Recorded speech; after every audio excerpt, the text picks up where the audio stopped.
Well, when I went to New Beginnings, I went because my old pal, Senator Pete Domenici, told me his son had this remarkable experiment out there, and so he said, if you're ever in town, maybe you could drop by. And they gave me the whole tour, and I spoke to 2 classes. I'm a caretaker. I take care of situations for my family. My mother, she might have to work a double. I look out for my sister, look out for my family. I'm just a backbone. E-money! E-money! E-money!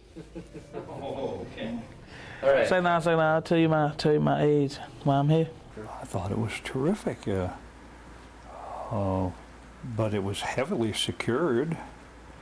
I couldn't believe it, you know, there were outer doors and inner doors, and I said, well, what have these guys done? You know, I mean, this is quite a facility. Well, they've been sentenced to 3 years or 5. My age is 17, and I'm here for attempting to do a serious offense against someone.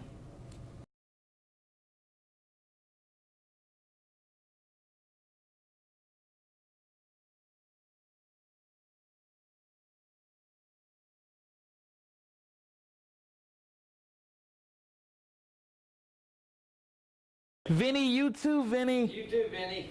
Vinny, he looks like a priest. Father Vinny. Father Vinny. So the old facility was essentially geared towards teaching young delinquents how to become old criminals. It was essentially a school for crime. And the kids knew it.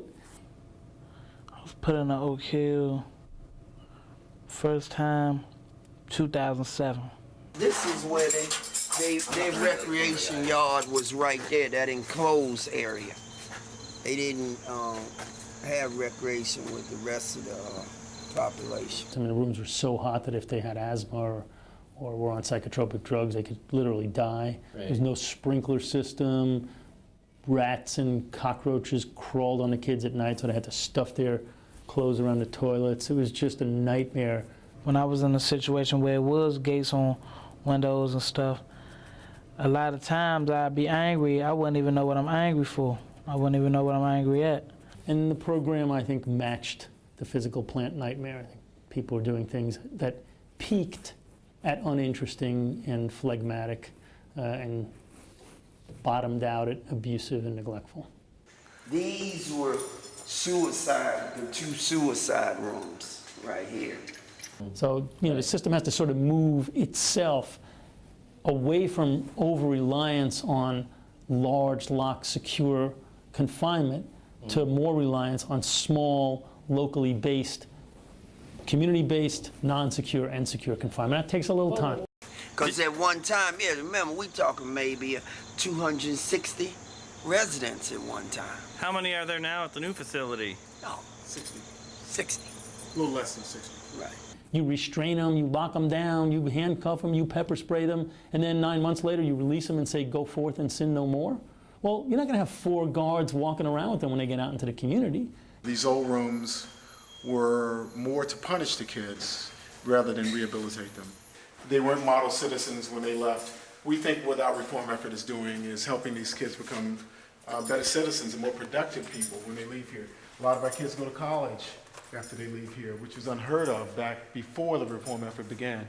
We came from Oak Hill over here around about March. The experience was like, my eyes was like, wow.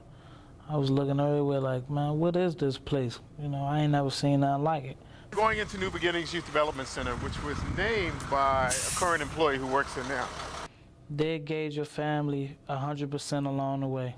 What you see here is the value system that we honor here at the Mines School, and this wall demonstrates all the behaviors that the scholars have been engaged in.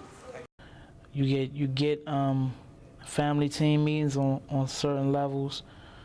You know, you get time to see your family a lot, visitation. You could still run a really lousy program in this beautiful building. Right. So let's not fool ourselves into thinking the building defines everything.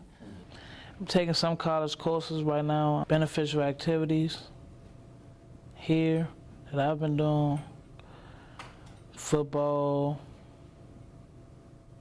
I play basketball in the gym. I'm not on a team, but I play. Schoolwork. They have a lot of hands-on vocational trades you can take, as far as woodworking, welding. I work on step by step. I have taken a little metalworking. I enjoy making flowers with the metal.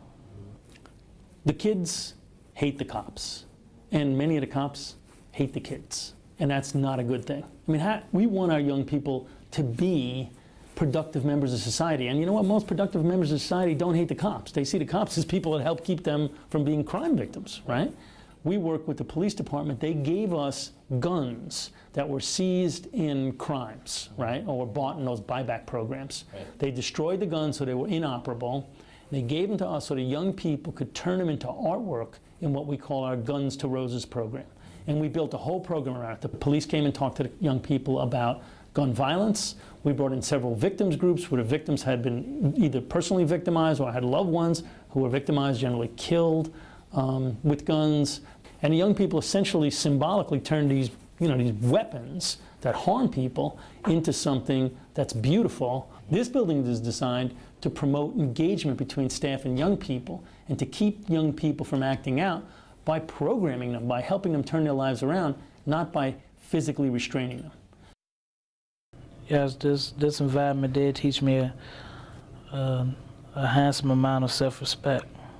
There are a lot of good examples of positive approaches that are working to reduce recidivism rates of young people in the justice system. One approach is the Missouri model.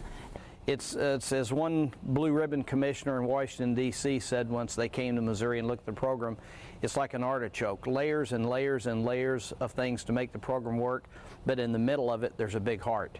And you have to have a big heart in these programs to care about these kids. Now, we're not saying that the Missouri approach is going to work everywhere. What we are saying, though, is that that approach can be tailored to each state depending on what that state's needs are. We borrowed liberally from what they did in Missouri, but we also put our own approach on that, and we call it the DC model. I have a hobby for woodworking.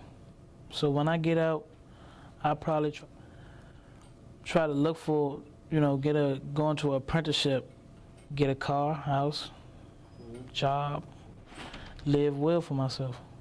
The recidivism rate for kids coming out of Oak Hill has declined by 47% since we initiated the Missouri model at Oak Hill and now New Beginnings.